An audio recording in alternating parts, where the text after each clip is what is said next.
Chapter 9, Motivating Employees. In this chapter, we will look at the basic principles of motivation and what managers can do to increase the motivation of their team. Model of motivation. As humans, we have intrinsic motivators and extrinsic motivators. Intrinsic motivators are things inside us, so things that motivate us to do better or to do more. An example could be a sense of pride, whereas extrinsic motivators are external to us. A great example would be money. So perhaps a bonus or some type of monetary reward could motivate you to do something. However, there's often a gap between where we are and where we want to be. So what motivates us to get there? What motivates our employees to get where we want them to be? Maslow's hierarchy of needs. You may have heard of Maslow's in a psychology class. 5 levels. Basically, each level must be met before we can get to the next level. At the first level, we have basic physiological needs: food, clothing, shelter. Next, we have safety needs. Once those are met, we have social needs. When those are met, we have esteem needs. And finally, self-actualization needs. At this 5th level, this is where we have a sense of, we have belief within ourselves. We know that we can accomplish what we've set out to do.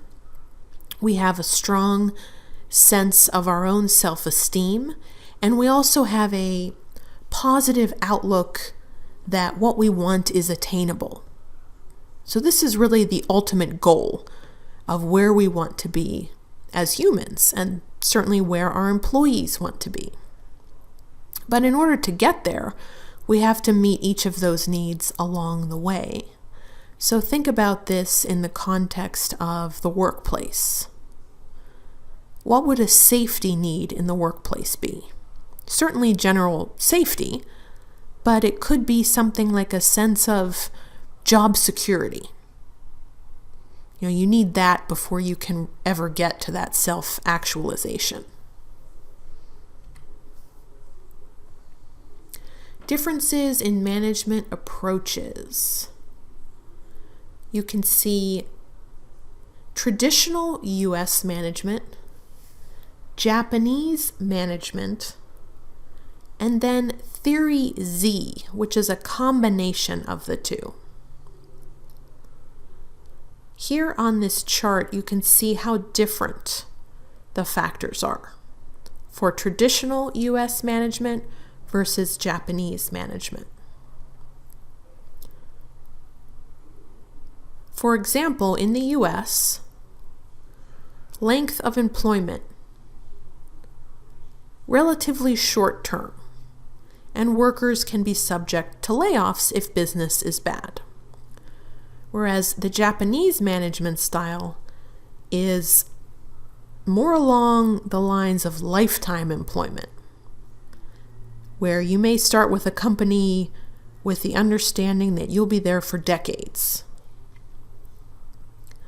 And layoffs are not used to reduce costs the way they are here in the US. Not to say that that won't change, but these are just some of the differences that we see currently. Also, the responsibility for success or failure. In the US, it's more individualized, whereas in Japanese management, it's more shared by the group.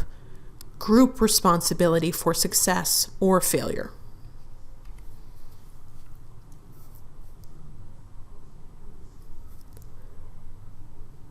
Concern for workers. In the US, it's more work-related, and in Japan, it's more holistic.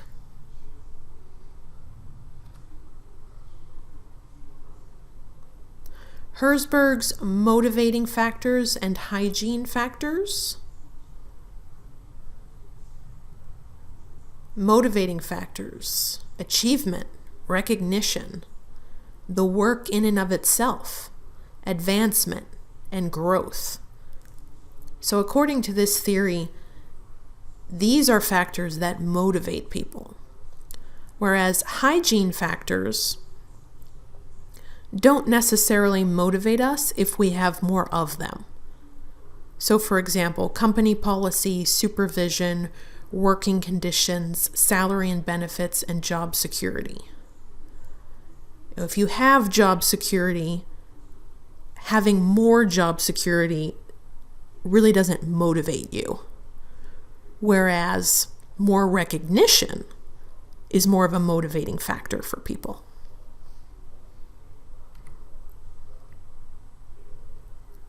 How expectations can lead to motivation. Effort leads to performance, leads to an outcome, and eventually the individual needs. So if you perceive that the effort you put in is going to lead to the performance and the outcome desired, then you can be motivated. So if you perceive that if you study for 10 hours today, you're going to get an A on your math test tomorrow, that may motivate you. Whereas if you perceive that if you put in 10 hours of studying and you're still not going to pass that exam, it's not going to motivate you. So our expectations can lead to our own motivation. And this is something to think about for our employees. What expectations do they have? Let's look at this in more detail in Chapter 9.